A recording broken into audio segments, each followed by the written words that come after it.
Mga kapuso, halos araw-araw ang ulan sa Mindanao kaya binabaha na ang ilang lugar dito. Ayon sa Pag-asa, Intertropical Convergence Zone o ITZZ at thunderstorm ang dahilan ng ulan.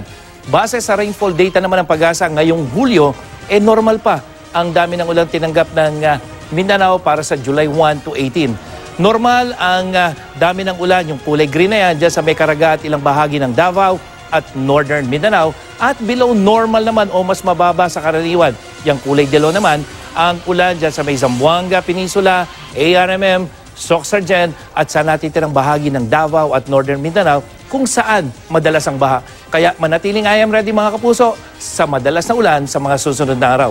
Sa mga taga Metro Manila ay ihanda ng inyong payong dahil maghapon na mataas ang tsansa ng ulan. Bukas po yan, lalo na sa umaga, kaya yung mga papasok ng opisina at eskwelahan, maging I am ready kayo. Maghapon din ang inaasahang ulan dyan naman sa mga probinsya ng Bataan at Zambales, sa may Southern Luzon, lalong-lalo na sa Rio ng Mimaropa, dyan sa may Western Visayas at sa may Sulu Archipelago at Zamboanga Peninsula sa Mindanao. Bukas ng hapon, maulan na rin sa halos buong Luzon at may mahinang ulan naman sa malaking bahagi ng Visayas at may thunderstorm dyan sa may Rio ng Caraga at Northern Mindanao. Yan ang latest mula sa GMA Weather. Ako po si Nathaniel Cruz. Magplano para sigurado. I am ready. Serbisyong totoo ng GMA News.